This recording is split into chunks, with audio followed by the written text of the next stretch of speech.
98 FM's Dublin Talks. Call 6797 981. And good morning from Adrian Kennedy. How are you today? I hope everything is good. It's good to be back after my little break in Switzerland. By the way, if you've never ever visited Switzerland, it's a country you've got to see.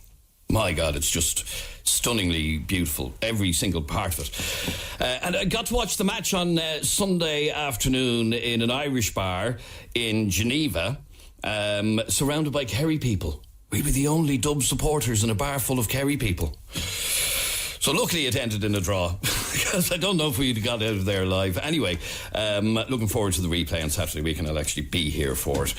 Now, first off on the programme today, a great story covered in a lot of the media about a taxi driver who has been hailed a hero after he helped his passenger give birth in the back of his cab.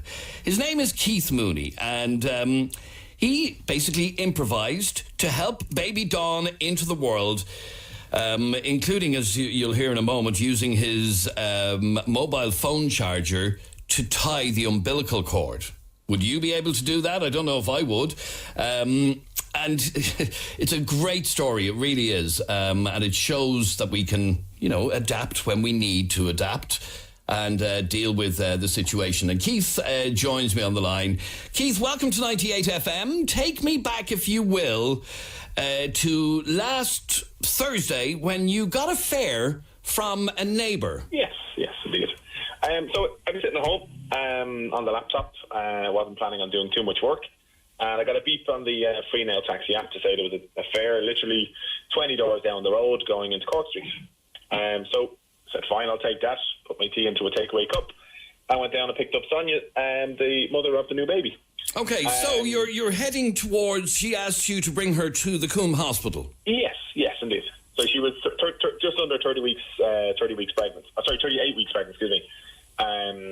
So I picked her up, she walked into the car fine, she put in all by her own accord, put the bag in the back of the car. And I kind of joked because I have two young boys myself, a 2.5-year-old and a 10-week-old. And I said to her, listen, don't worry, I know exactly where I'm going. I had the same trip a couple of months ago, and my wife left Luke at 11:30, and we delivered a baby within 57 minutes. So I said, you better not go that quick. Right, okay. So was she heading to the hospital to have the baby, or was she just going in for a checkup? She was in labour, but she wasn't quite, she wasn't sure. She didn't think it was that far advanced as such. Okay. So although she knew she was in labour, she wasn't expecting to have the baby within the next 18 minutes. Okay, so the journey, the planned journey was from Adamstown into the Coombe Hospital. Shouldn't take too long. Yeah. But fortunately or unfortunately, you had to stop along the way. Yeah, well, basically what I did was we were in the car about 2 minutes, and I said, well, listen, what I'll do is I'll ring the Coombe to let them know we're on the way in, which is what they told us to do on my own wife, which is great, brilliant. So as we were on the way in, I rang the Coombe, we were in the car about 2 minutes, and she says, I asked for her details as I was telling the lady on the phone, and she said she was having a contraction, so she couldn't talk. I said, she'll tell you in a second. That was fine. Hung up the phone. Within 30 seconds later, she says, oh my God, I'm so sorry. My waters has just broke. So it's just, that's fine. It's no problem at all. I did know it was her fifth child because I had asked, so I knew at that stage it was most likely going to be quite a quick delivery. Based on all the usual stats that they would normally say. So I rang 999 and I said, listen, we've got a lady, she's heavily pregnant, she's in labour, but we're not going to make it to the hospital. So they said, well, listen, I can send the paramedics, but you'll have to pull in. I said, okay. So driving along the N4, pulled in at the Liffey Valley exit, just the bus stop there just before the N50. And just as I pulled in, the paramedics asked the question, can you see the head? And I kind of went, well, I'm kind of still driving at the moment, I can't see anything. So I said, I'll check in a second. So I got out of the car, went around, and I asked Sonia, I said, listen, is it okay if I'll have a quick look to see if the head's coming out? And lo and behold, the head was halfway out already. Oh, right, okay, so she was... so in terms of from, the moment I picked her up to that particular point, you're probably looking at about 8 minutes maybe was the time frame of that. Right, okay, so this is very quick. Nice really, really quick. So I said, yeah, it's fine. So he said, the paramedic said, listen, just, whatever she does, make sure she makes sure that she doesn't do anything to prevent the baby in terms of trying to think that she can hold it in terms of close her legs or anything like that. And I was like, listen, no, the baby's coming. So literally about another 30 seconds later, 40 seconds later, she says, it's coming, it's coming, it's coming. And literally she gave birth to a baby girl. On the back seat of your taxi? On the back seat of my taxi, in my arms. Yeah. Wow. Okay, now, obviously, after the baby is born, you've issues to deal with the cord and the afterbirth, but you looked after all of that. To an extent, I think it's in the paper that's slightly misquoted, but just in terms of the cord, obviously, so when the baby came out, my first concern was to get the baby onto the mother's skin to skin, which is again what they would have told us on my own wife. So I just said, listen, is it okay if I pull your top down just a little bit just to put the baby on? I then whipped off my t-shirt because, of course, I didn't have any prepared towels or hot water, as they say in the movies. Whipped the baby up in my in my t-shirt, and I tried to clean its mouth as much as I could and its nose. And the baby was crying and breathing, so which is a major, obviously, plus. So the paramedic then said, listen, on the phone, he said, listen, what's going to happen in about 3 or 4 minutes, he said, I'm going to have to get you to tie a shoelace around the cord. I said, okay. I said, small problem. I said, I'm wearing slip-on runners, and I looked back and Sonia had a pair of flip-flops on. Oh, right. So I said, there's no shoelaces. I said, but I do have a phone charger.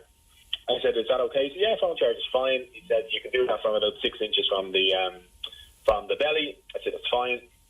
He says you may have to lift the afterbirth. So again, having been in a delivery suite with my wife for two babies, I knew exactly what to expect. And went around after 3 minutes, tied the cord, and then about 5 minutes later, the paramedics arrived. So thankfully, I didn't have to actually deal with the afterbirth. So that might have been slightly misquoted in the newspaper. But when paramedics came around, they looked after everything else, and pretty much that was the end of an event. Okay, now it's an amazing story, and fortunately for that lady, you had your wife had a baby only 10 weeks ago, so it was fresh in your mind, and you kind of knew what to do. Well, yeah, I mean, obviously, you never know what to do exactly in that particular moment, but I knew what to expect in that moment, so I wasn't phased with what I was seeing. My one, I suppose, concern I had when I looked down first and saw the baby's head was that there was a bit of fluid down there that looked like meconium, for the want of a better word, looked like poop, and that's obviously quite dangerous for a baby if the baby's after pooing in the womb. So when the baby came out and started to cry and started to breathe, there was kind of a bit of a sigh of relief from me point of view. The story could be completely different if something had unfortunately happened. And thankfully, the story is a massively positive story. But one of the funny ones was the paramedics, when they arrived after the baby was cleared up and everything else. They took a picture of the paramedic holding the baby in the front of the car. I was kind of out through the window, and he said, "Listen, get in the photograph there." So I was within the photograph, but I had my top off. And the first thing that people said when they saw the picture on Twitter was like, what's that weirdo doing with his top off after the woman's after giving birth?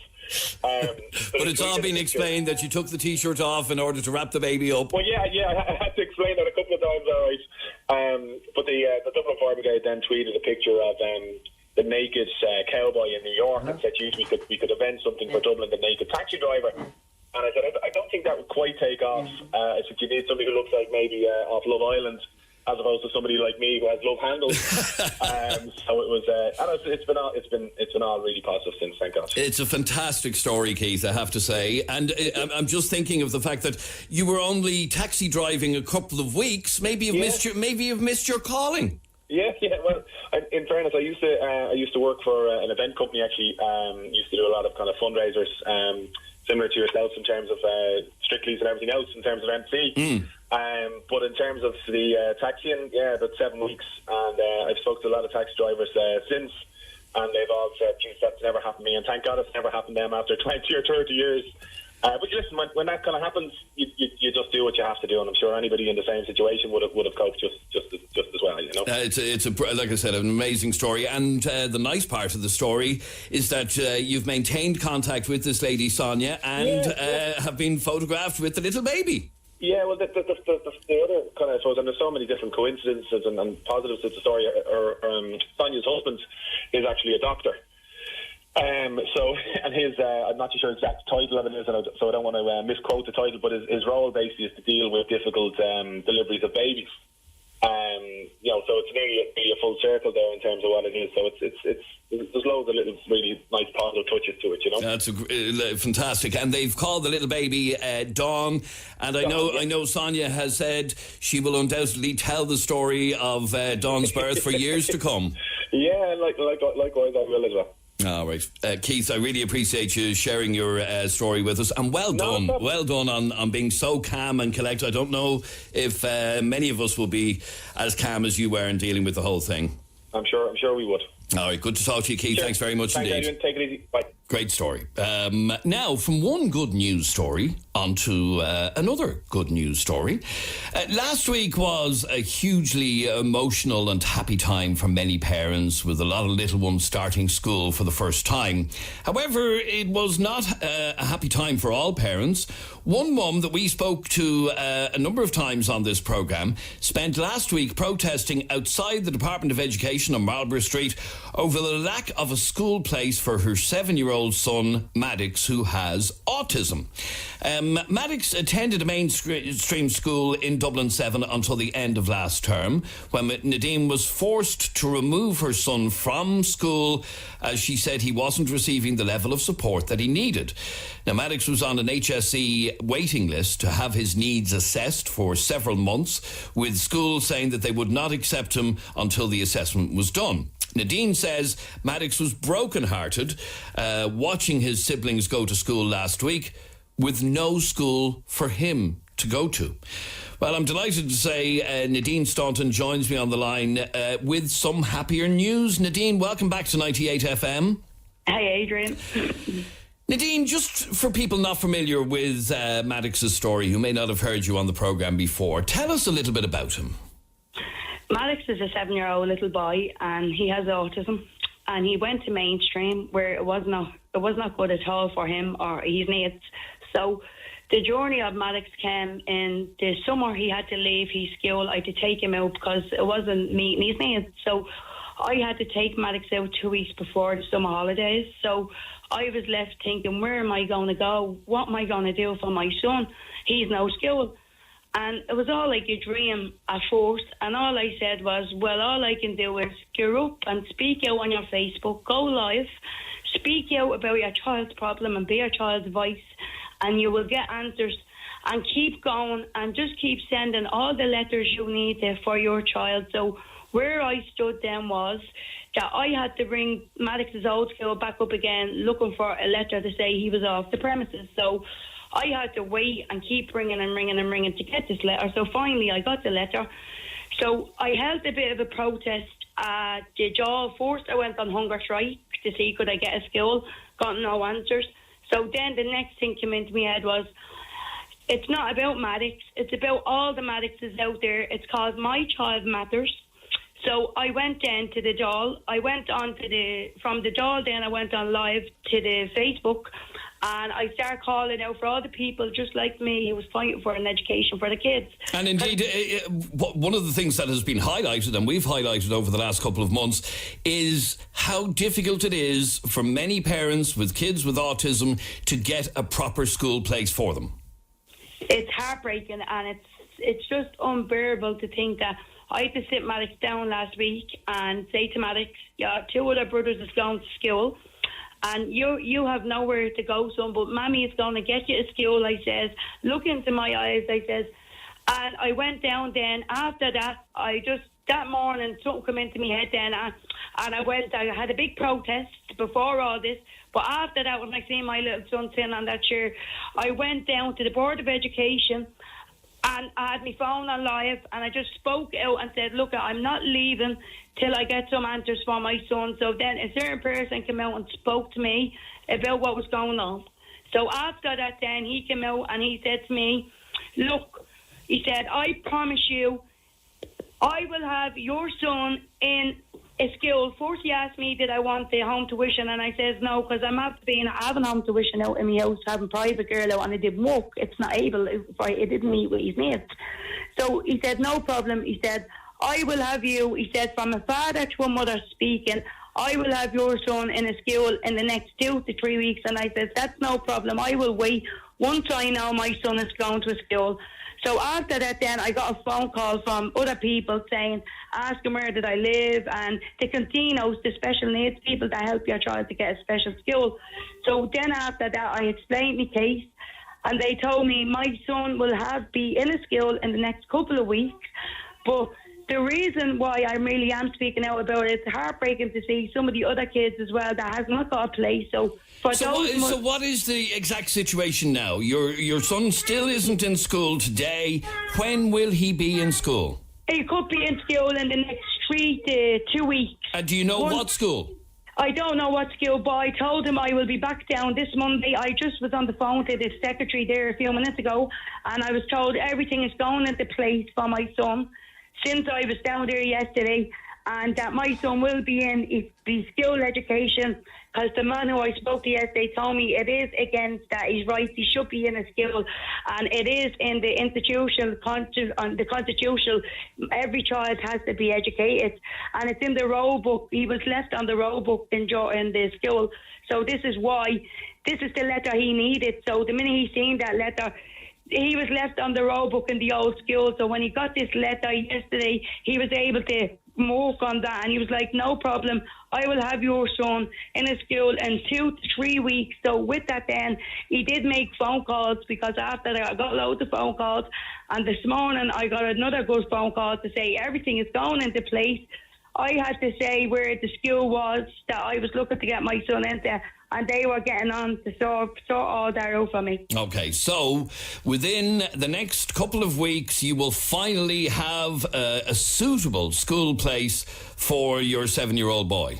Yeah, and it'll be with meeting all these needs, with an SNA, everything, and it'll be a new beginning.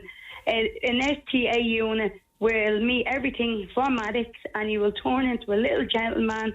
And of all the years, after 7 long years, we're standing up now, and he's getting the help, and it's the new journey of a happy ending for me. That's fantastic. It's great to hear and the story. And not just for me as well, for all the other children out there. It's heartbreaking too, but any advice for the mothers, just keep being their children's voice, and we will get there together. Now, this has to have had a huge emotional strain on you, Nadine. Yeah, I was literally heartbroken. I just didn't know where to turn to anymore. It was just, as you said yourself, urging parents in a similar situation to continue to be the voice of their children, and unfortunately, you have to keep banging the drum. That's what you have to do, and if you use a children's voice, you will get answers. It might take long, but just keep doing it. And I'm not going to forget about all the other children. I'm going to keep fighting for all the other children and support all the other mothers, because the amount of mothers that's texting me and talking out, it's unbelievable, and it's just heartbreaking. But we're going to stick together and keep getting out there for the autistic children. Our autistic children matters. To our children, they cannot be put down and put into a box anymore. What goes for one child goes for them all. Somebody just sent me this message, which I'll read to you, and it says, if I kept my 10-year-old son out of school for 2 weeks, I'd be prosecuted, as he doesn't have special needs, but that lady can't get her child into school because her child has special needs. Shouldn't the government be sued or brought to justice? What a joke of a system. And it's a fair point. You're begging to get your child into school, where if that man kept his 10-year-old out of school, he'd be prosecuted. It just seems ridiculous. Of course, that's what I said. And the man said that yesterday too. You would be took to court. You would be took to court if that happened. So he said every child has to be in a school. It's in the rights, and it's for every child's right. It's in the book. It's against law for any child, not, and especially for children with special needs. And somebody else, Sinead, just texted us in to say, I'm so delighted for Maddox. He has a wonderful mother. Isn't that nice to hear? Thanks. I have little shivers going up my body. No one knows the pain and the suffering, but it's just a happy ending. But unfortunately, for all the other children, we're going to stick together and get them what they need, because it's against it. They all need to get out there. What goes for one goes for them all. They're all the same. All I can say, Nadine, is I'm delighted that you're starting to turn the corner and that a place is being offered to your child in the next couple of weeks. And I thank the department now, after a long road, that they are willing and they're actually working to help me now on this journey with Maddox. And it's a long time, but it's something needs to be done. I'm going to continue now writing a book about my child matters, like all the other Maddoxes out there. And somebody just said, and I have to just pull this person up, somebody just texted in that this isn't a fair point. You were offered homeschooling and turned it down. Why should somebody like Nadine have to accept homeschooling for her child? She shouldn't have to. He should be able to go to school. Exactly. The reason I did it, because I'm after having a homeschool, a private teacher myself, and I didn't meet with his mates for a couple of days. The woman was literally worn out. So I could see it in the woman, and I just said, the woman says, this little boy needs all the help he needs and support and skill. So that's why my son is after being out of school. So I'm going to settle now with everything. I fight for everything, and that's why I'm not settling until he's in school. And this is why I turned down home tuition. It didn't meet my son's needs. And he's entitled to have his needs met. And he's entitled like every other child. As I says, every child deserves an education, and it's heartbreaking. But I'm going to keep this journey on for all the other children out there. All right, Nadine Staunton, thanks very much indeed for talking to us, and I'm delighted and for you. Thanks for all your support, Adrian. You're very welcome, and thanks very much indeed. No problem. There you are. That's some good news, but this is an ongoing problem for parents of children with autism, that they find it extremely difficult to get appropriate places for their schools, that not enough schools have the appropriate facilities for children with autism. And that lady has been fighting and has finally gotten a place for her child. All right, good story. This is 98 FM's Dublin Talks. I'm Adrian Kennedy. We're here until midday today. Now, on the way after the break, I have a question for you. Have you any male friends, if you're a lady this is, have you any male friends who are in a relationship? If so, does your mate's wife or girlfriend have a problem with the two of you being friends? I was interested in a Twitter post that was put up last night that sparked off a bit of a debate. And I want to ask if this is relatable to you. Here's what Anushka wrote on Twitter. I have so many male friends tell me that they can't hang out with me anymore once they get a girlfriend. I hate that. As if I would ever dream of taking another woman's man. Is there anything you can do when this happens apart from just not hang out with your mate until they break up? I always make a lot of effort to make girlfriends comfortable around me, as in I am not at all a threat. But it happens a lot, and it's so annoying. And here's the question. Would you be happy if your boyfriend had female friends that they went out with just like their male mates? Or are you somebody that would have an issue with that? Maybe you are somebody who has lots of female friends or male friends, vice versa. Call me right now, 6797 981. Can you have friends of the opposite sex when you were in a relationship? 6797 981 is our telephone number. You can text, WhatsApp, or send a WhatsApp voice note to 0877 98 98 98. We're back in just a moment. 98 FM's Dublin Talks. Call 6797 981. And this is Adrian Kennedy with you until midday today. Is it possible, when you are in a relationship, to have a friendship with somebody of the opposite sex? So if you're a man and you're in a relationship, is it possible to maintain a relationship as friends with a different woman? Or vice versa. If you're a woman in a relationship, do you have male friends that you just hang out with? The reason I ask this is an Irish influencer posted on Twitter last night the following post. She says, I've had so many male friends tell me that they can't hang out with me anymore once they get a girlfriend. I hate that. As if I would ever dream of taking another woman's man. Is there anything you can do when this happens apart from just not hang out with your mate till they break up? I always make a lot of effort to make girlfriends comfortable around me, as in I'm not at all a threat. But it happens a lot and it's so annoying.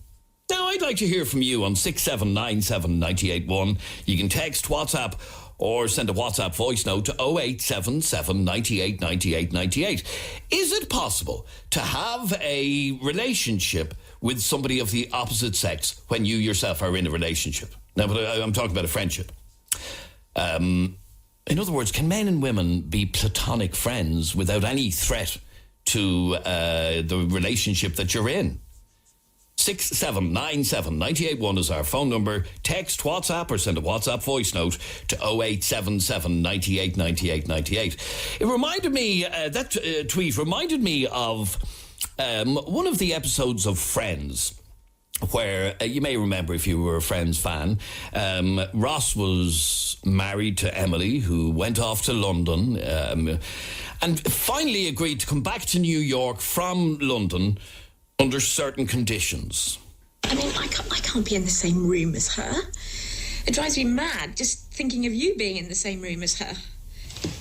Emily, there is nothing between Rachel and me. Okay? I love you. All right. I'll come to New York and we'll try to make this work. Oh, that is so great. That's As long as you don't see Rachel anymore. Yeah. I told you to give Emily whatever she wants. And while that was good advice, you should know that what she wants Yeah? is for me not to see you anymore. Well, that's crazy. You can't do that. What are you going to tell her? Oh, my God. Oh, you've already agreed to this, haven't you? Okay, so I would like to hear from you on 6797981. That was Emily and Ross and Rachel, and Emily telling Ross that she'd come back from London on condition that he no longer sees Rachel ever again. Can you have platonic relationships with members of the opposite sex when you yourself are in a relationship? Does it work? Or has it ever caused you any hassle? Call me right now on 6797981. Text, WhatsApp, or send a WhatsApp voice note to 0877 98 98 98. Where am I going first? Let's go to Lauren. You're on 98 FM. How are you, Lauren? Hi, morning. Now, Lauren, you heard that tweet that I read out. Girl a little bit annoyed that she can't be friends with her male mates because the girlfriends don't like it. What do you make of that? Well, all my friends from growing up, they were all male, and I've been lucky enough that their girlfriends have accepted me to the point where one of my best friends, his wife, he's just got married, and his wife will always ring and say, "Look, you're his best friend. Are you coming? Or are you going to call? Are you going to come down or whatever? Like, you're his best friend." And she's lovely about it. And my other friend who has just got in a relationship, and he's having a baby. Now, I did say, look, is it okay? Does their girlfriend not mind if I call out to have it to catch up? And he said no. So I'm lucky enough in that sense. But we're childhood friends, and I think it's different when you've grown up with somebody, apart from if your partner, wherever, has met a girl while you're dating and have become friends. That's completely different. But I don't think it's right for somebody to tell somebody that they can't be friends with somebody that they've been friends with long before the partner came on the scene, if you know what I mean. Okay, so if you've been friends for years with somebody of the opposite sex, a new partner has no right to dictate whether you remain friends with them. Especially if it's completely platonic and nothing has ever happened. And, I look at my friends as family. I don't look at them as people I would ever fancy or anything like that. I would think of them as, kind of extension of brothers, and stuff like that. I would never think of them as anything more than that, and I would never ever try and get in the way of any kind of relationship or anything like that. So I don't, unless somebody's been threatening or appears threatening to your relationship and trying to stop you from seeing somebody, that's a different story. But in theory, everybody's a possible threat to your relationship. And if you get into a new relationship and you see your boyfriend or your girlfriend or whatever really getting on like a house on fire with somebody of the opposite sex, and they may have been friends for years, that might make you feel a bit uneasy. Oh, I think I think life is too short to be jealous. I think that if somebody's going to do something, they're going to do something, whether you tell them they can't see somebody or not. If they're going to go. So why is it then that so many, this lady's tweet, so many male friends tell me they can't hang out with me anymore once they get a girlfriend? Insecurities. Totally insecurities. So, okay, would you be happy with your other half going off for coffee, hanging out, and that's what she says, with a member of the opposite sex?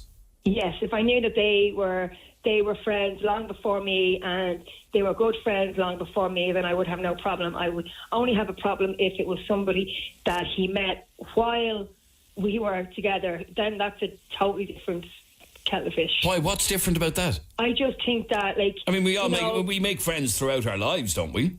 We do, but I just think that going off for coffee with a new woman that you just met, I think that's different. That's starting a new relationship. That's getting to know somebody intimately, where before, if you've met somebody and you're friends for a while, you've gone past all that stage and you know that you're just friends and you know it's never going to go any further. And I think that's different. But when you meet somebody new, it's you're not yourself. Like, okay, but stay there for 1 second, because Sarah, you're prepared to admit that you get jealous when your other half texts female friends. Yeah. Why? It's obviously just jealous, and it is insecurities.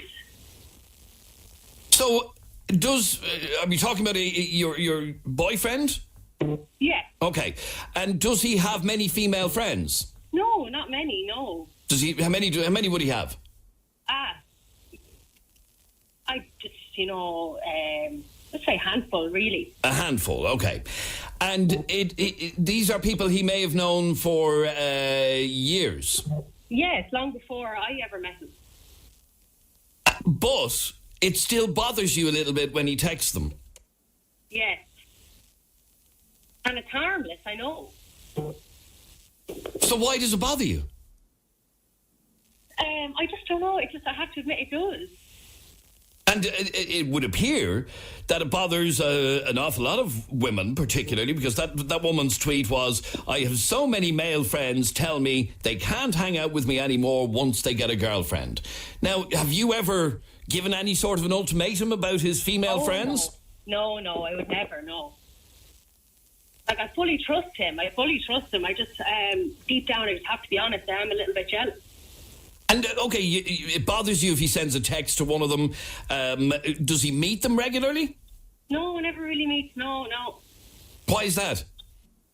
I'm just busy, work life busy, and you know, that kind of way. Okay, but he'd throw them a WhatsApp message and have a conversation with them on WhatsApp, but that would bother you a little bit? Sometimes. Depends on how regular it's a text. Maybe sometimes I might just get a little bit jealous, maybe depending on how I am that day, and I know it's wrong. But you're admitting that it does bother you. Yeah. And like I said, you wouldn't be alone. And I'm sure there are men that it bothers that their other half is texting male friends. Yeah, I just have to admit it, that it does, yeah. Okay, stay there for a second, Sarah. I'd like to hear from you on 6797 981. Text, WhatsApp, or send a WhatsApp voice note to 0877 98 98 98.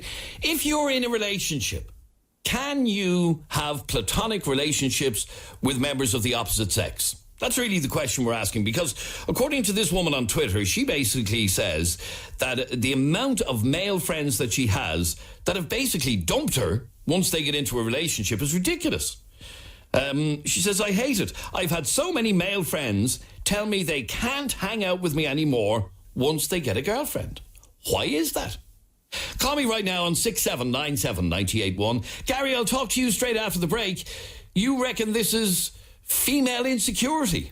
Yeah, definitely, 100%. Okay, stay there for 1 second. I'll find out what you mean after the break. The sound of the city, from Ballybrack to Ballymun. Dublin Talks. 98 FM's Dublin Talks. And this is Adrian Kennedy with you until midday today. Can you have a platonic relationship with somebody from the opposite sex if you are now in a relationship, in a loving relationship. Joe sent me this message. This happened to me. I was good friends with a girl and this created issues. I tried to introduce them to eliminate any uncertainty, but it didn't work. I think it is how often you see them, reach out to them and so on. Some people speak to friends more than partners. Sometimes, and a lot of the time, you tell your friend about your day before you tell your partner. You need to find the balance, says Joe. Ian sent us this message, and he's basically saying that it depends on the relationship beforehand. Adrian, I think it really kind of has to be a question of what type of relationship these friends had beforehand. If they've always been friends, fair enough. But if there was something ever there, I don't know about that now. Okay, and John has had this issue as well. How's it going, Adrian? The only time I was ever friends with a girl is when I wanted to get with her. Other than that, when I got with my girlfriend, she had a friend, she grew up with him. I didn't want him hanging around the whole time. It made me insecure. I told him when I got him on his own, get up, Elba, she's mine. Ran him. That's how you do things. Sorry I can't come on, good luck. All right, thanks very much indeed, John. 6797981 is our telephone number. Text, WhatsApp, or send a WhatsApp voice note to 0877 98 98 98. Now, Gary, why do you say that this is down to women being insecure? It's just in my experience. I got with my girlfriend when I was 15, and when we're all that age, when we're teenagers, we all have male and female friends. And I've seen it with a lot of my friends, you know, it would happen with a lot of girlfriends. And women have this image in their head that they try to live up to. And it's all in their head, you know. They just have this. But do men not have those same insecurities? They do, yeah. I see that more so nowadays, you know. But you deal with men as in young lads, not older men. Like, I'm 40 now and I couldn't care less, but when I was younger, yeah. Different. But okay, so it's a younger insecurity. So, okay, are you in a relationship now? I'm still with her, 25 years later. Okay, and does she have any male friends? No, I wouldn't let her. I'm only joking. No, she just kept away from everybody. Why? She just raised her kids. We were teenage parents and we just stuck together and raised our kids, you know. But she got jealous of even my cousins, my female cousins who I got on great with when I was younger. She got jealous of cousins? Yeah, because of her insecurities. I know that's what it was, you know. So, okay, do you have any female friends? Yeah, now I do. Now you do? Yeah. And how does she feel about that? She doesn't like it at all. We had murder. She thought I was sleeping with a girl about last year. Because she doesn't believe, obviously, that men and women can be just platonic friends. Yeah, she doesn't believe that. A lot of women don't believe that. It's down to insecurity, sorry. But you don't know whether it would bother you, though, do you? It probably would bother me. I'm not 100% sure. Probably would. Because you said she doesn't have any male friends, but if she did, it probably would bother you as well. Yeah, probably. I don't know. I'm not in that situation, so I can't really say. Okay, stay there for 1 second, because Debbie, you're on 98 FM. Hiya, Debbie. Hi, Jeremy. Now, your story will scare the life out of any woman. Go on. So basically, now this is a long time ago. God, I'm with my partner over 9 years now. I was friends in a group circle, and me and this boy, he had a girlfriend, but we were just really friends, like. But we start talking to each other. He started texting me, emailing me in work, and we were just chatting. I never fancied him, was never into him. But anyways, because we constantly spoke to each other, we actually ended up developing feelings for one another. So yeah, and then he came to me, approached me and told me that he was into me. And I had told him, look, you're with your girlfriend. I would never do anything. So he ended up finishing with his girlfriend for me. Right. So we started dating for a bit. Obviously, it didn't work out. But the point being, and this is the key to this, I think, that if you have a platonic relationship between a man and a woman, one, maybe, not always, but in a lot of cases, one wants more than the other does. In that you saw it initially as just a friendship, he probably saw it as possibly more than that. Possibly. Well, when you think back on it, obviously he was always the one to initiate the contact. It even got to a point where, he'd be out with the lads, and I got on quite well with the group of lads and stuff, and he would ring and invite me out to the club, but his girlfriend wasn't out or anything. And I, at the time, didn't think anything of it. I was just going out to have a good night. And so, yeah, I assume maybe on his end, he's seeing something more than I didn't. And then to my end, it just goes to show you mightn't be into someone or fancy someone. That doesn't mean that, like, a bit down the line of getting to really know them, that you won't develop those feelings. So people say, I would never be friends with someone. So he would have told his girlfriend that you were just friends, but ultimately he ended up dumping her and going off with you. Yeah. So that's enough to scare most women.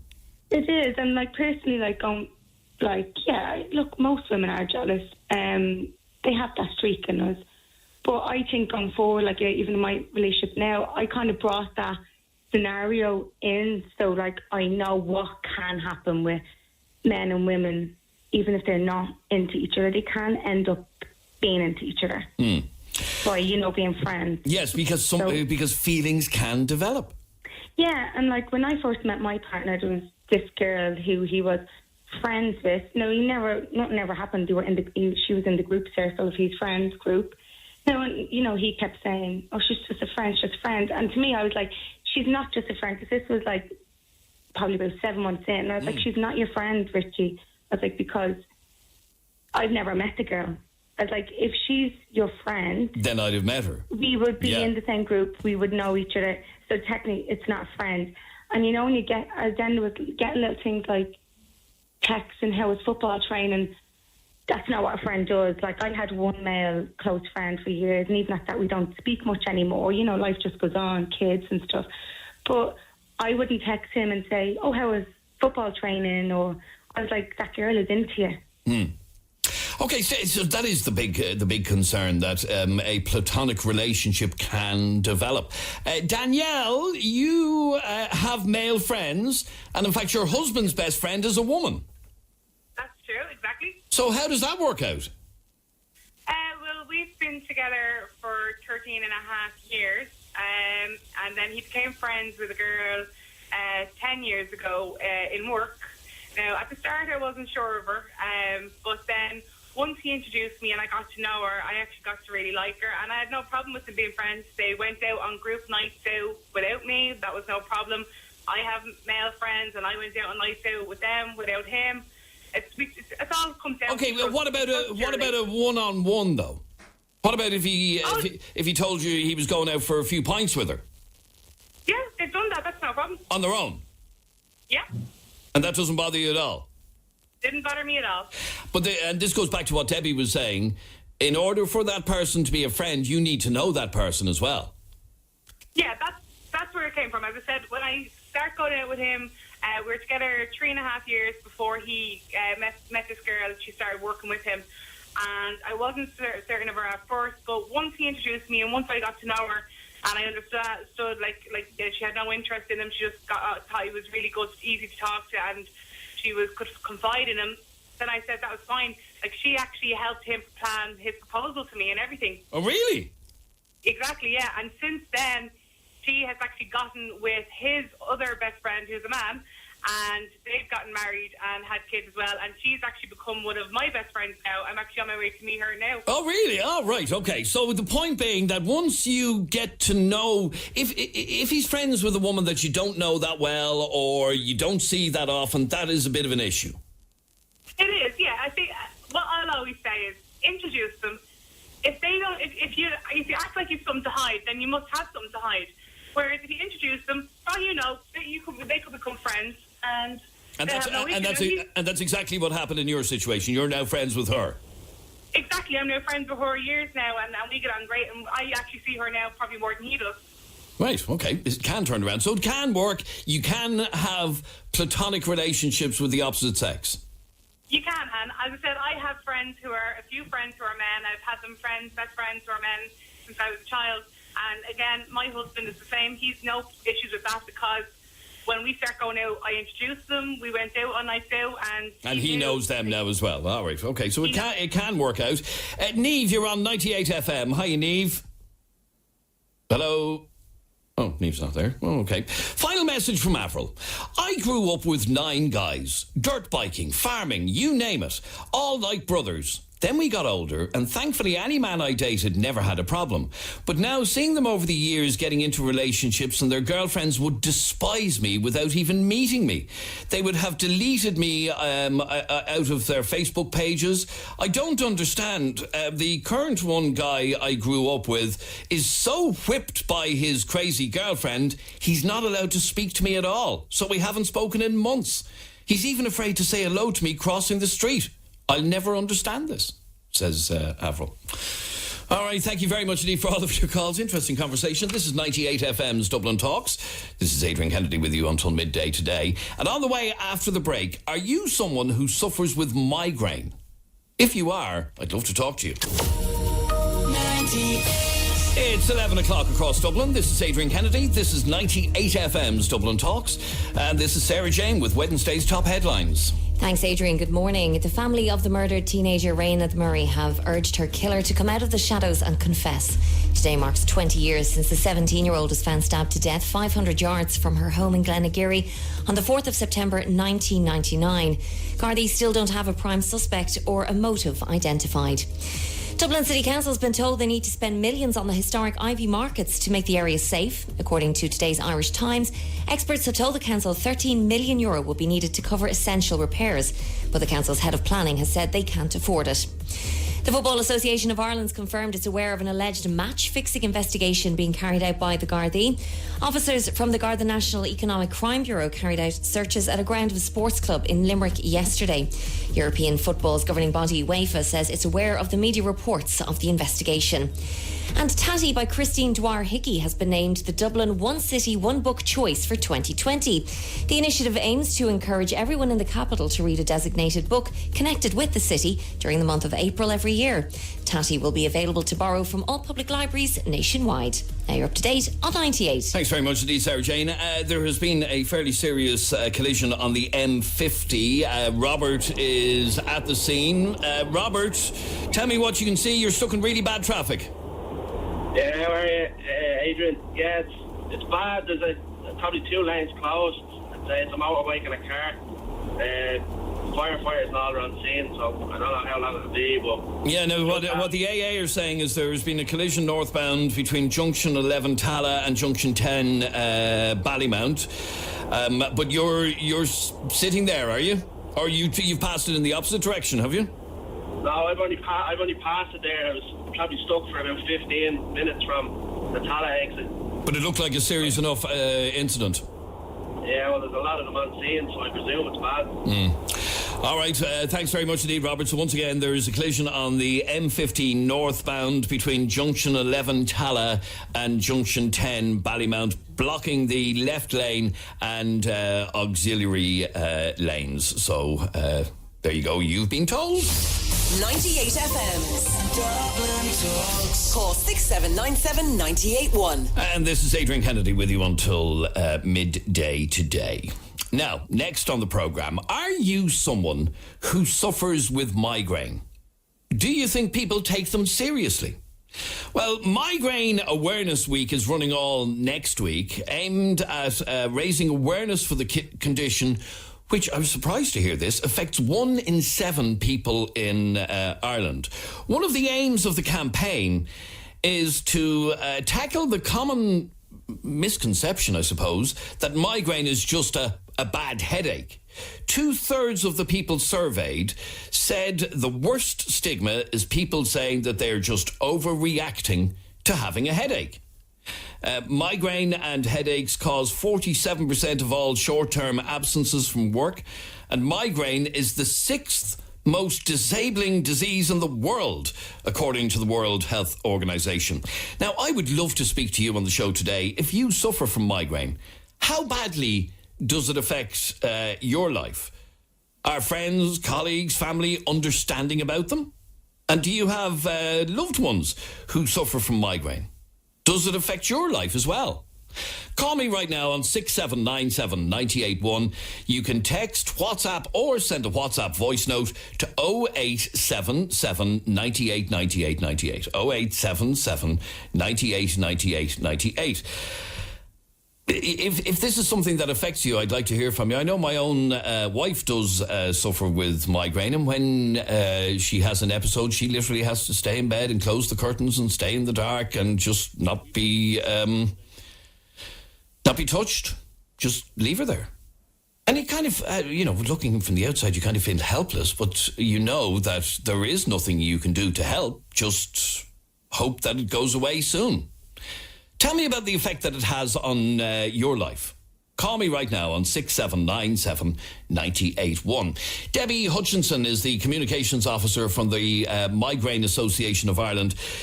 Debbie, welcome to 98 FM. Thank you. Thanks for having us on the show. Firstly, Debbie, will you explain to me what exactly is a migraine and how does it differ from a normal headache? Okay, well, the first thing to identify is that the headache is actually a symptom of a migraine attack. So a migraine attack is a neurological condition. So it's more useful to think of it more in terms of an epileptic attack. So it's a neurological attack, and one of the symptoms that you get during an attack is a headache. Now, it's one of the most common symptoms, but for other people, they would get diarrhea, they would be nauseous.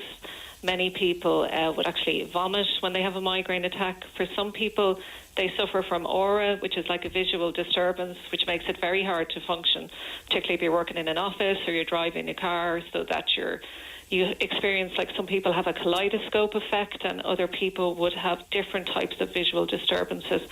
So there's all different symptoms that go with a migraine attack, so it's so much more than just the headache. So of migraine sufferers, there are some that suffer more chronically than others. It can be extremely debilitating. Yeah, so for some people that have chronic migraine, they could be getting 15 or more attacks per month. And if you get an attack, often people will find that the day before, they don't function to their best. And the day after, the only way I can describe the day after would be if when you have a really bad hangover. That's literally what it can feel like for the next day. So for people with chronic migraine, if they're getting 15 days per month and then they have 2 days either side of that, you're talking about almost half their life they're suffering from migraine. And with those people, they really need to get a referral to a specialist or to one of the migraine clinics around the country. So what can be done? I know I mentioned my own wife. She suffers from them, but she's on medication now, which keeps it at bay most of the time, not all of the time, but seems to keep it at bay quite a lot. But for people who haven't had that treatment or aren't getting treated for it, they need to, basically.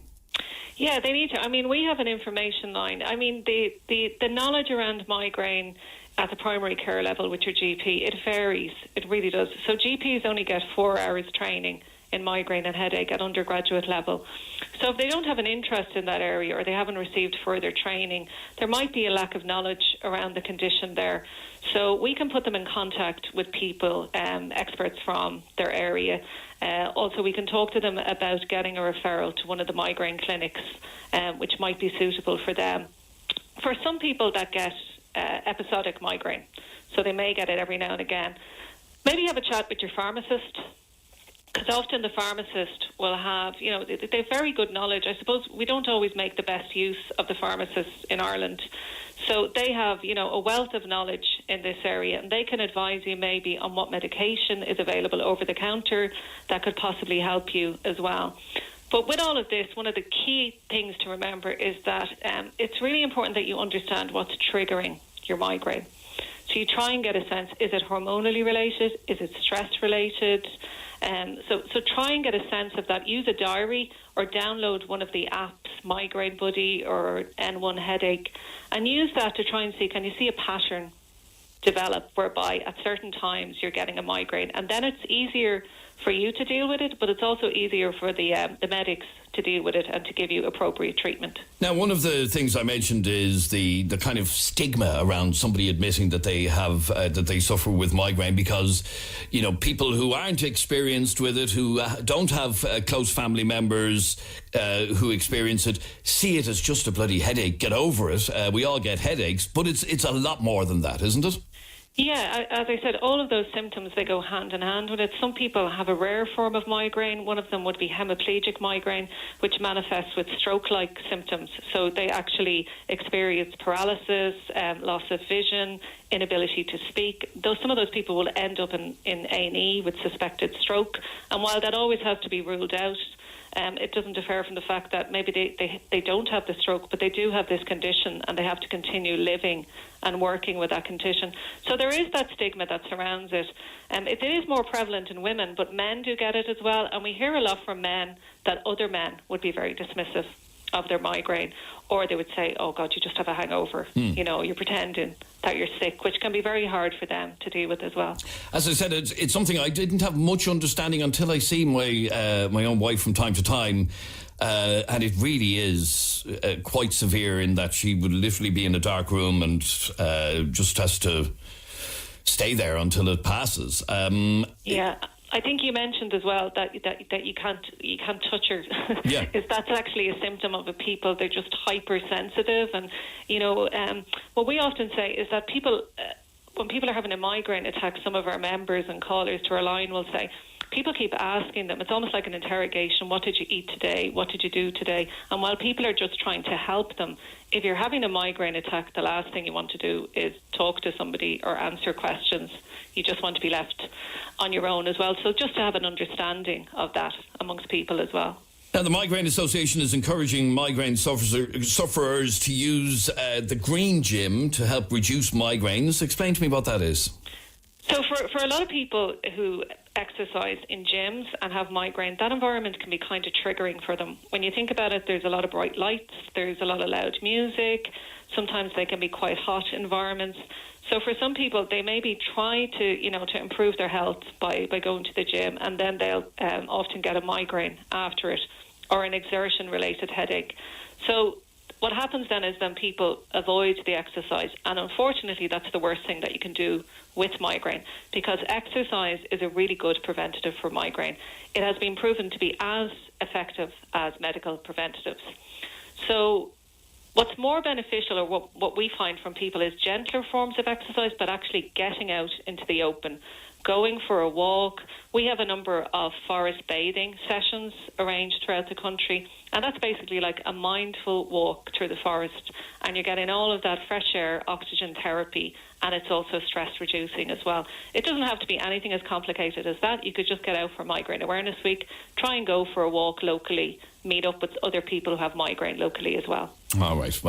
Once again, if anybody wants information, they can log on to your website, the Migraine Association of Ireland. Yeah, so it's migraine.ie, and our information line is 1850 200 378. Brilliant. Debbie Hutchinson, Communications Officer from the Migraine Association of Ireland, thank you very much indeed for talking to us. And I'd like to hear from you on 6797981. You can text, WhatsApp, or send a WhatsApp voice note to 0877 98 98 98. Are you somebody who lives with migraine? And if so, what sort of effect does it have on your life? Because it is something that an awful lot of people suffer from. I was shocked to see that 1 in 7 people in Ireland lives with migraine. Let me read... let me go to this call, actually, firstly. And that's you, Des. You're on 98 FM. How are you, Des? How you doing? Des, you actually suffered with migraine as a child. Yes. Now, I was from Monaghan, so I'm living on a farm, so telling your dad you had a headache didn't really cut the mustard. But mine, we're talking when I was 9, 10, 11, they used to be so bad that I got sick from it. I would vomit everywhere. Where I spent one of my Christmases, literally, I'd say about once every 2 days I was getting them. And... right, so it was that bad that it would make you physically sick? Yeah. And I assume they started to pay attention at home, did they? Yeah. So you start to say you have a headache. It's more of a case of you don't want to do your homework, you don't want to do. And now I lived nice, big, open spaces. I didn't have a care in the world, but I had these. And I can't remember what the doctor said now, but it was only, and it was weird, it only affected kind of half of my head, if you so to speak. Mm-hmm. So it might be only in one of the temples at a time, and it might move. Like, it wasn't a kind of a crushing pain throughout the whole head, but it got so bad that it was hugging a bath or hugging a toilet for Christmas, basically. That's awful. Wow. So it was probably the physical sickness that started to be noticed, and you obviously explaining that this is the effect it's having on you. Yeah.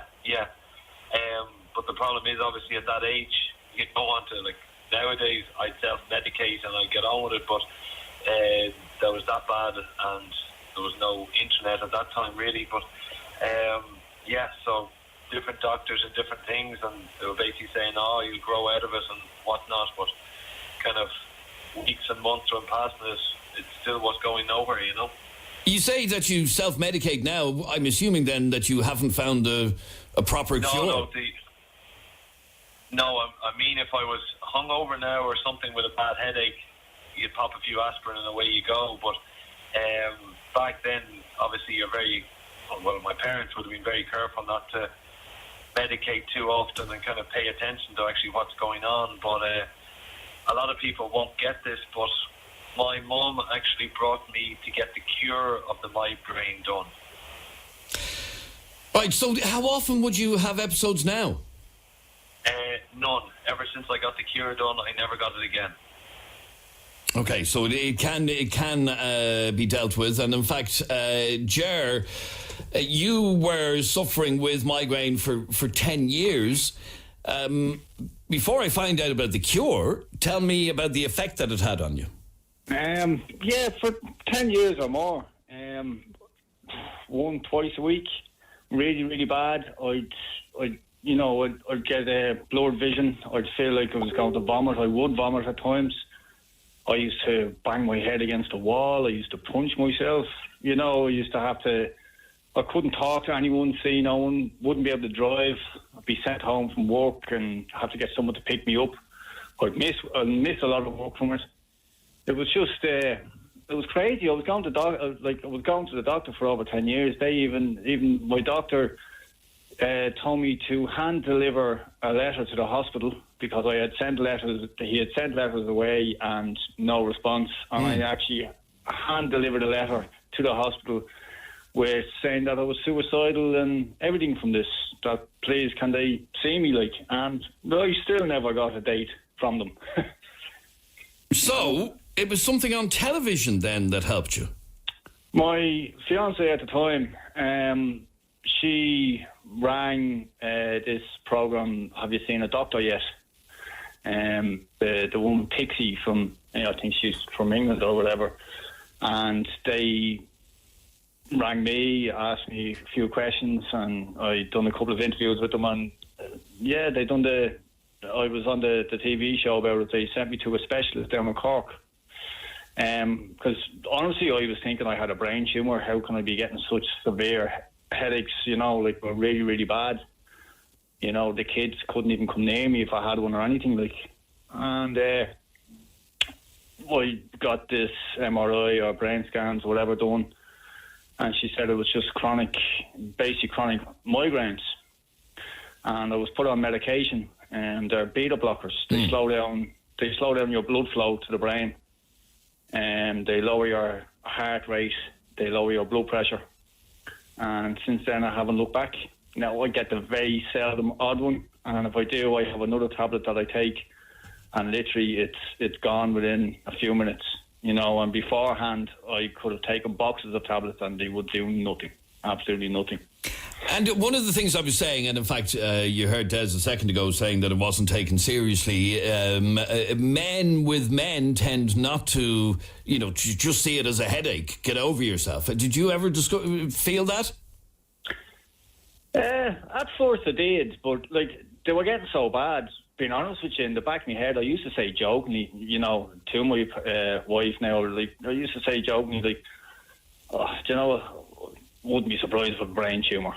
But it was in the back of my mind that, there's something wrong here, But I did notice, in work and all that, as was said earlier on, as you said yourself, he's only got a headache. What's bloody wrong with him?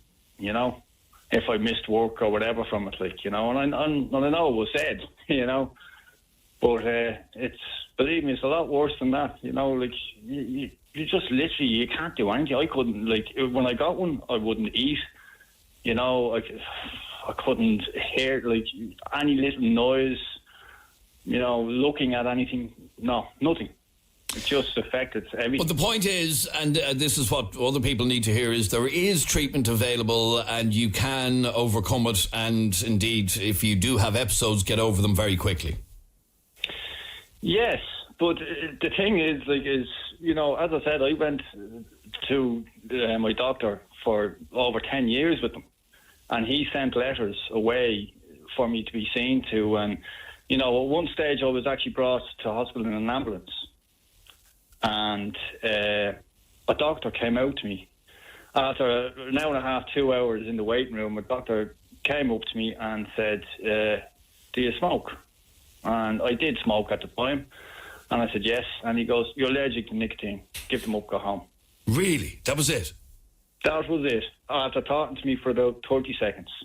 And I was that bad that day in there, I actually couldn't answer him. My wife was answering. And as a matter of interest, did you find out that you were allergic to nicotine? Did you give up the cigarettes? Oh, I gave up the cigarettes, and it was just as bad, if not even worse, you know. Okay, so that wasn't the answer. Anyway, thanks, Ger. And let me just squeeze in one more call, and that's Robert. Robert, you get migraines so badly that you have to get an injection to stop them. Yeah, I do, yeah.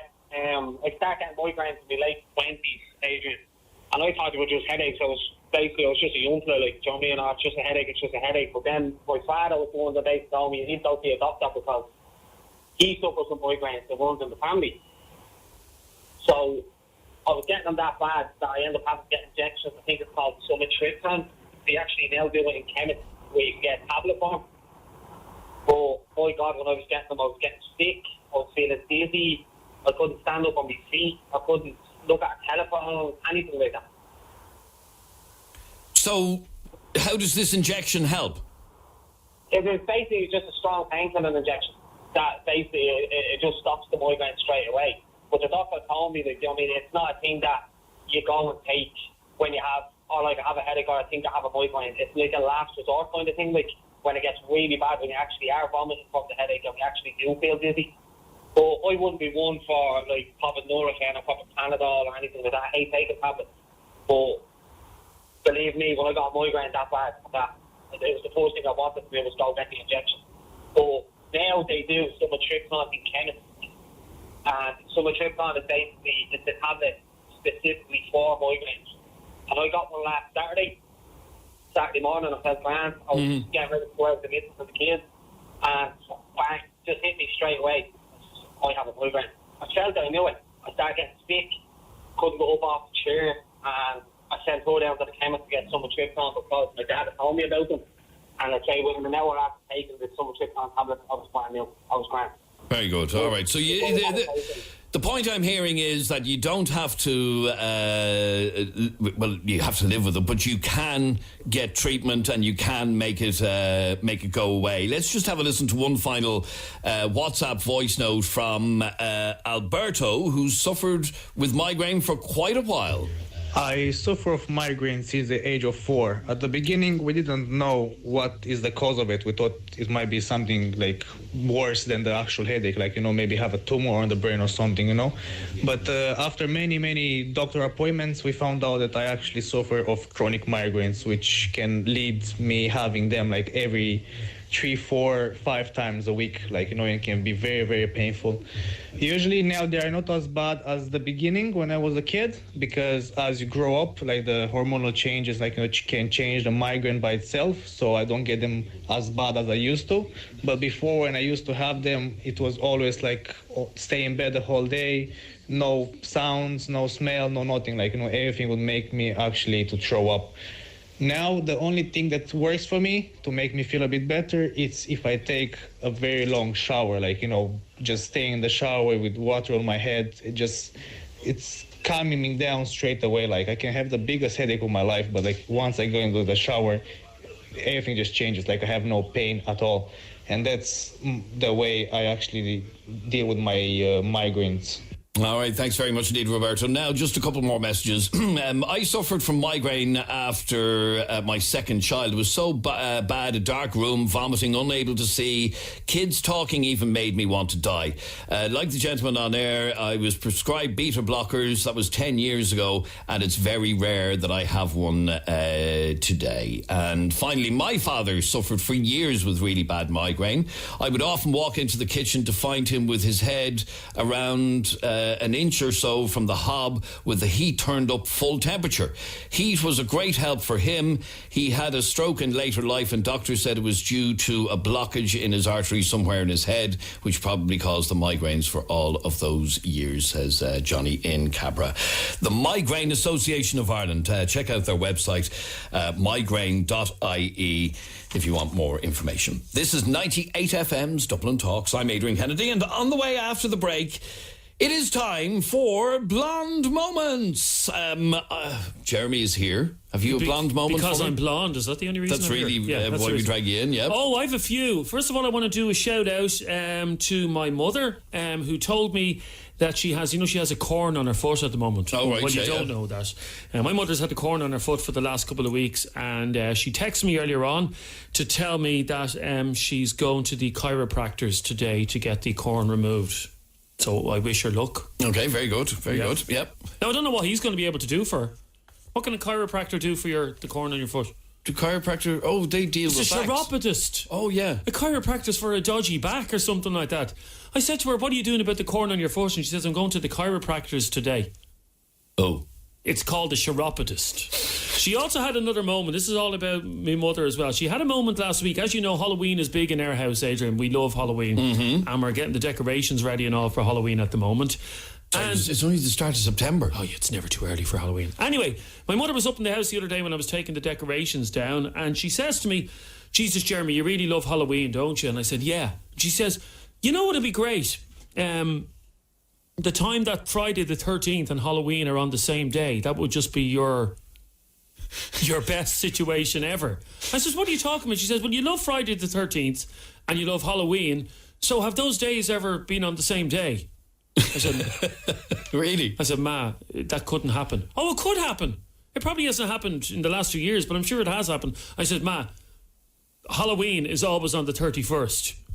Friday the 13th, what date is it on? It's always on the 13th. It's always on. They're never going to meet. They're never going to meet. She's blonde. Well, no, she's grey at the moment. So right. She had a grey moment. What was your blonde moment? That time you did or said something that just you felt like such an idiot afterwards. We have all done it. We've all had a blonde moment. I want you to share with me yours. Or if you want to embarrass somebody else like Jeremy just did with his mother, you can call us right now on 6797 981. Text, WhatsApp, or send a WhatsApp voice note to 0877 98 98 98. What was your blonde moment in the last couple of weeks, in the last couple of years, you or somebody you love dearly? Like this text that just came in. My sister had a blonde moment last week. She was over at my house having dinner, and I asked her, did she like eggplant? She says, no, I wouldn't touch the stuff. I only like aubergines. Now, in fairness, I didn't know that they were the same thing either. Why have they got two names?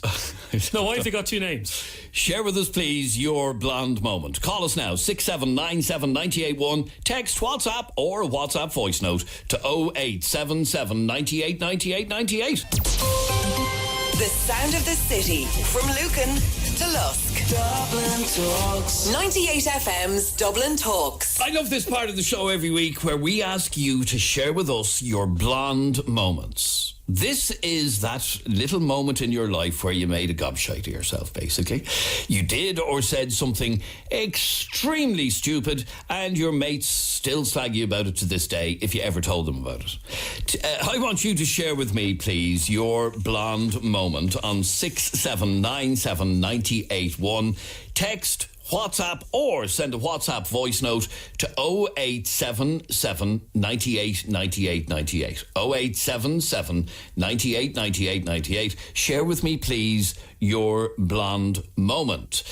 John, you're on 98 FM. How are you, John? Hey, Adrian, how's it going? I'm good, thank you, John. John, share with me your blonde moment. But it's not really mine. I picked up 2 Kerry people from the match last Sunday. I had a good few jars on them. Okay, you're a taxi driver, I assume, are you? Taxi driver, yeah. Sorry, Okay, taxi yeah, driver. yep. So they had no money, so they had to stop off the machine to get a few bob out. So I pulled up at one of them garages. I said, there's a machine inside the door. So your man gets out of the car, into the machine, but to see where he was gone. You know the new laundromat things? Yes, I do. Yeah. He sticks his card in there and trying to get money out. he tried to get money out of a washing machine. Yeah, and I had watch on it. So I went back to him. I said, listen, the machine's inside the door. And he started going, well, you told me to go here. That's brilliant. Did he get his money? What? No, he didn't get his card. The other fella had to get out and go in and get some money. So he was paying for somebody's washing. That's a great story. Exactly. There's a good blonde man. He couldn't get his card out because he put a wash on or something. That's brilliant. Actually, I'd love to talk to anybody. Does anybody actually use those laundries? Yeah, lots of people do. Yeah, obviously we have our own washing machines. We don't need to, but a lot of people seem to be using them. I'd love to talk to anybody who uses them regularly. But anyway, that's a complete by the way. It's a great story, John. Thanks very much indeed. Paddy sent this in to us, and he said, when I was really young, about 5 or 6, I saw a magic trick on TV where the magician was pouring out a glass of water and stopped the flow by cutting it with a scissors halfway down. I got the bright idea to try it, except I tried it in the bathroom with my wee. I ended up cutting some of my foreskin and got the fright of my life. Says Paddy. That's a blonde moment. Linda, tell us about your cousin's blonde moment. Well, we went out one night and he went up to the bar and ordered himself a Bacardi and Coke without the Coke. What?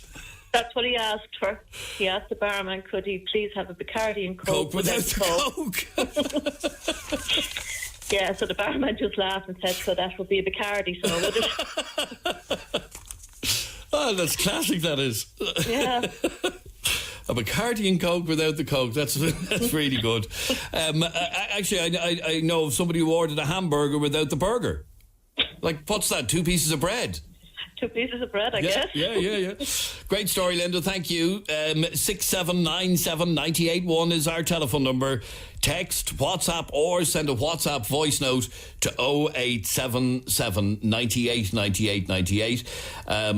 Just back to your man sticking his bank card in one of those laundry machines. He was getting his money laundered, says some smart arse texter. Orla sent me this message. I had a blonde moment only a few days ago. It's my boyfriend's birthday this coming Saturday, and we were just talking about it, joking, saying cheaper car insurance since he's got to be 25. You know, then I said, oh, and you're halfway to 30. And he said, you mean I'm halfway to 50? Duh, Orla. Casey, you're on 98 FM. Hi, Casey. Hi, how are you? Tell me about your sister's blonde moment. When she was pregnant on her first child, now it's a good few years ago, she wasn't finding out the gender, so she bought a grey and red buggy. And one of the girls said to her, what kind of buggy did you buy? And she said, oh, I bought a bisexual buggy instead of unisex. She told everyone she bought a bisexual buggy. A bisexual buggy. Yeah, and we let her tell everyone because she didn't cough for ages. That's great. That's brilliant. I love it. Thank you, Casey. Adam, you're on 98 FM. Hi, Adam. Hi, how are you? You had a blonde moment at a funeral. Yeah, more or less. I was standing there and I was after giving me condolences to basically the man whose wife it was. Mm-hmm. And we were standing there having a chat and the priest came over to us and obviously said hello because myself and my fiancée at the time were getting married a few days later. And he was basically like, oh, your mum is away and she's over in America, but he got me mixed up with somebody else. And I pointed towards the coffin where my mum was. And I was like, no, sure, she's over there alive and kicking. So it wasn't really the most appropriate thing to say. But at a funeral, no. More or less, yeah. I didn't know what to do. I just kind of left that. I'd say you did. Tail between your legs. Oops, I've screwed up here. Bright red face out the door. Good story, Adam. Thanks very much indeed. Let's squeeze in another couple. 6797981 is our telephone number. We're talking about blonde moments. We have all had them. We've all done or said something extremely stupid that classifies as a blonde moment. Like, for example, James, who had a blonde moment. Adrian, I was in a shop one day and I heard the builder ask for a breakfast roll on batch. A breakfast roll on batch. Yeah, there's no such thing. And finally, Kevin, tell us about your blonde moment. I'm glad to say it's not mine, it was my girlfriend's at the time, and I have to be careful because she listened to your show a lot. But basically, when she was pregnant, she's not from Ireland, so we were going through the old tales of what we could do to induce labour. You know, the hot curry. And I said, why don't you drink some castor oil? And of course, I got the strange look off her. I was like, what? She goes, is that not dangerous? I said, no, castor oil is fine. She goes, but you put that into your engine. She had mixed up castrol oil, the brand castrol, instead of castor oil. It's an easy mistake to make. So she wants you to basically, she basically wanted you to, her to drink engine oil. That's what she thought I was asking her to drink, yes. Good story. Thanks very much indeed. And let me just squeeze in another WhatsApp voice note from JD. JD, you there? Good morning, lads. How are you? JD here. A good few years ago, my young lad got up out of bed and I was making the breakfast. And I said to him, all right, son, would you like a bit of toast? And he says, oh, yeah, Dad, please, but don't cook it. That's what he said to me, don't cook the toast. Thanks, lads. Good morning. Bye-bye. And a couple more. My friend went to a bar and asked for a glass of white Sauvignon Blanc. Okay. Is there any other thing? Yeah. And then I was in the restaurant in the zoo with herself and the two kids and asked for 2 Happy Meals for the kids. The girl says, you'll have to go to McDonald's for Happy Meals. It was a bit short, wasn't it? And a friend of mine asked for a cheeseburger with no cheese. That would be a hamburger, so...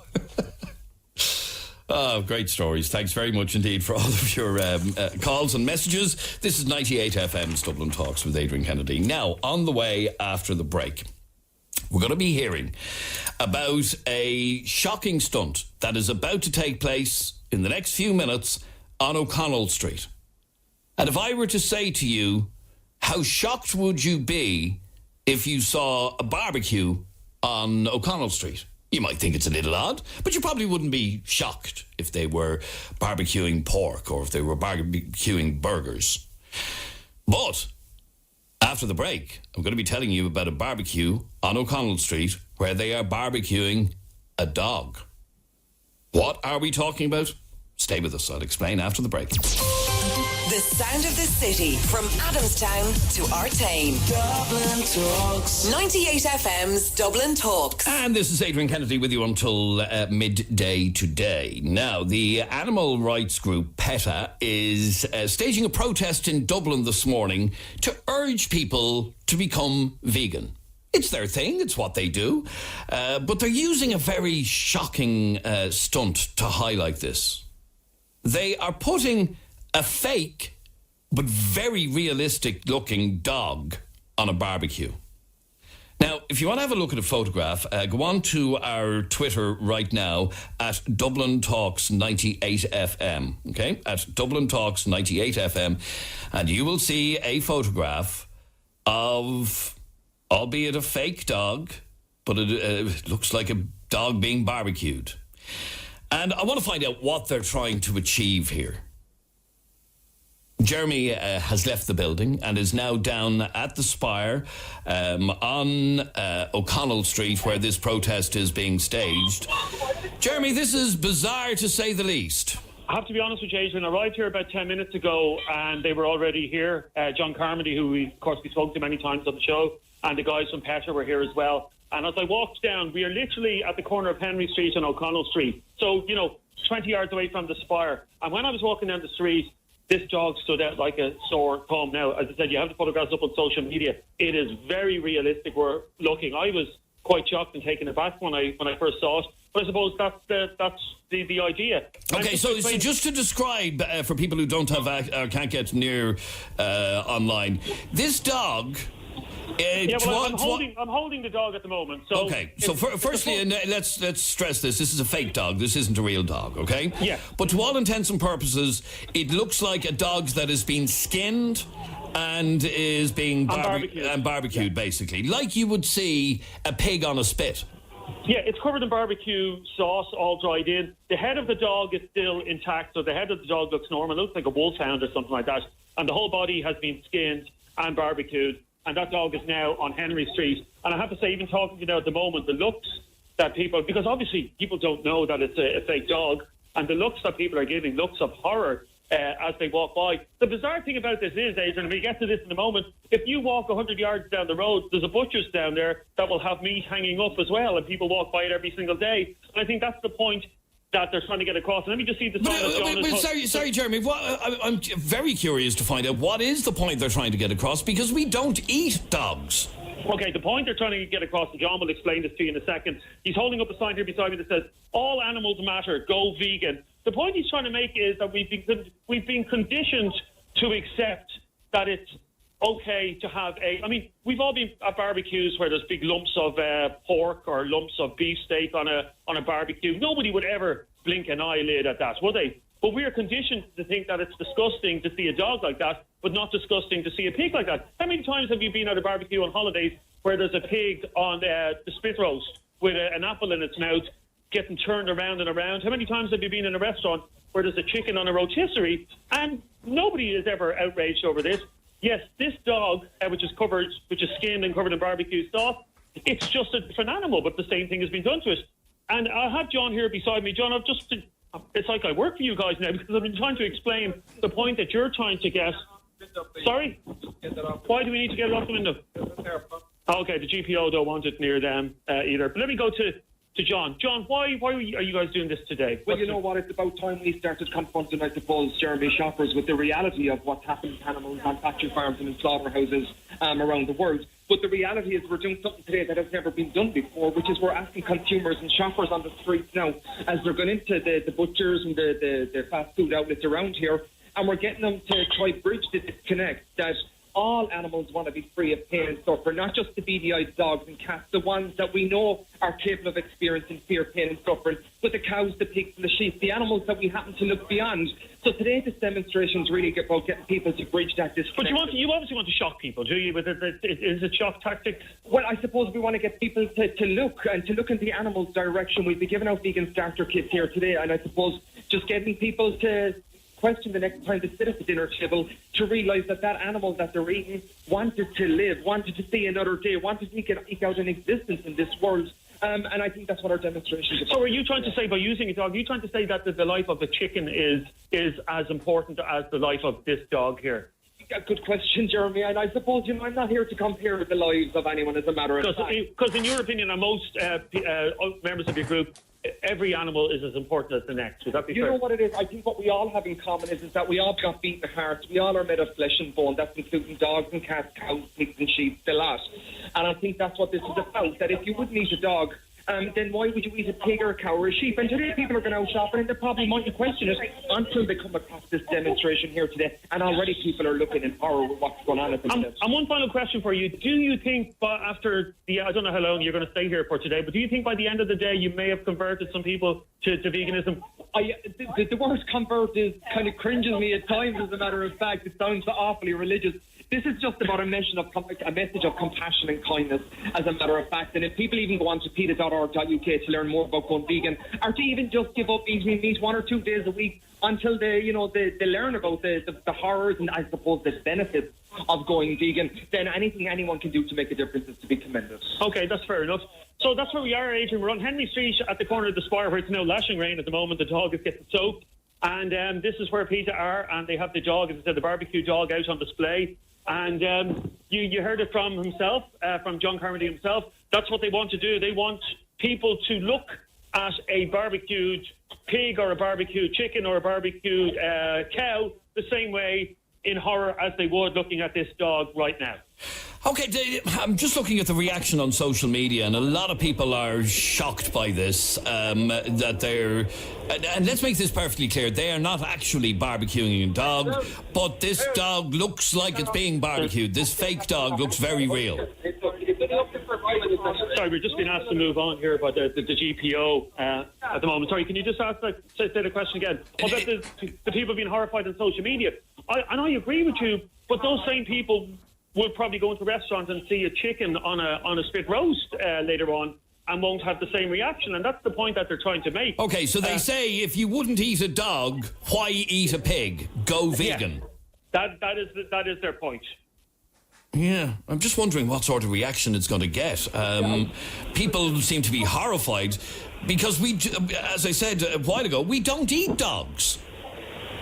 No, the only reason we don't eat dogs, and before we came on air today, I've been looking into this quite a bit, and the only reason we find that abhorrent, the idea of eating dogs, is because we're conditioned. Like in some countries, eating a cow is sacrilegious, Adrian. But here, it's not, because we've been conditioned to believe that dogs are our friends, dogs are our pets, we shouldn't eat them, but cows, to hell with cows, we should eat a cow. All right, stay there for a second, Jeremy. Jeremy is down outside the GPO where the animal rights organisation PETA is barbecuing a dog.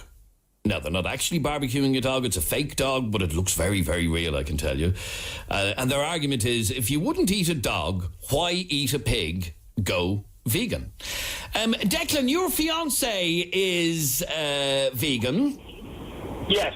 Do you have to? She's a very honest vegan, because what she has said is people in this country are vegan due to the production of food, which allows them to make that life choice. Okay. 20 years ago, we wouldn't have been able to do it because the options and the nutrition value of vegans. And I know a friend of mine that simply can't turn vegan because her body goes into hypo. Okay, so you have a partner who's a very understanding vegan. Yes, and she doesn't give me shit about it, and I don't give her shit about it. That's what I was about to ask you. She doesn't go on and on and on about it, does she? No. Okay. No, that's the way it is. Let people be. Let them make their choices. A dog, what a ridiculous fucking shot. Mind the language. But their point is, if you wouldn't eat a dog, which none of us would, why in God's name would you eat a pig? No, let me tell you something. I gotta tell you something now. If there was, I call the end of the world flash tomorrow, you'll eat anything to survive. Okay, stay there for a second. Okay, take the point. Let me just go back to Jeremy on just down at the Spire. Yeah, sorry, I'm just running after the woman because she had to walk on because it's actually raining. Sorry, it's myself again from 98 FM. You saw the dog that was barbecued there. What did you think when you saw it? God, I nearly died. You nearly died. No, you were telling me off air you're a meat eater yourself. Is that right? Yeah, I love meat. When you saw that, would it change your mind at all? I know we explained to you that you thought it was a real dog at the start. Would it change your mind? I think I'd be thinking twice now about eating meat. Really? Yeah. Just after seeing the barbecue dog there? And you love your meat though, don't you? Yeah. Could you survive as a vegetarian? Oh, I don't know. I can't be told. You're not going down to the local butcher's now to get your dinner, are you? No, that's okay. Thanks very much. That lady, it just happened off air, Adrian, as you were talking to that caller. She was walking by, and again, she saw the dog, and I could hear her from the other side of the street, oh, Jesus. But she went over out of curiosity, and the guys are after giving her leaflets, and you heard it there herself. Like, she may be converted. I mean, she's thinking twice about it now, so... Okay, so PETA are arguing that when it comes to the capacity to suffer and feel pain and fear, a dog is no different from a pig or a chicken or a cow. That's really their argument. What they're saying is flesh is flesh. That's what they're saying. All right, you're going to be there for another while. I'd be very interested to see what people's reactions are to the barbecued dog on O'Connell Street. But in the meantime, let me ask this lady. Yeah, you just walked by the barbecue dog there. What did you think when you walked by it? I didn't know what it was for. It's a barbecue dog. It is a barbecue, but it's not a real dog. It's a fake dog. This is Tasha, who we're here to explain that all flesh is sacred, and if you'd eat a barbecue chicken, why wouldn't you eat a barbecue dog? Are you a meat eater yourself? I am. What do you think of them using a dog that way? Well, I was surprised to see it, but I wouldn't be shocked at it. Oh, okay, so you've seen it all. Thanks very much. So it is having, Adrian, just a couple of people I've spoken to so far, they are shocked by it, so it's achieving what they set out to achieve. All right, Jeremy, thanks very much indeed. That's our Jeremy down at the GPO, that protest going on for the next while, if you want to pop along and have a look at what a barbecue dog might look like. A couple of your messages. Why do vegans try to shove their opinions on everyone else? They're ridiculous. Cows and pigs and stuff aren't pets. Excuse me. What if we dressed up our meats as a vegetable? Vegans are worse than the church and pushing things on people. We had a message from a vegan who doesn't agree with these sorts of tactics. If you're around O'Connell Street, have a look, and maybe we'll come back to this on the programme tomorrow. We're out of time for today, I'm afraid. Thank you for listening. Barry Dunn is on the way, and in the next hour, some great music lined up like these.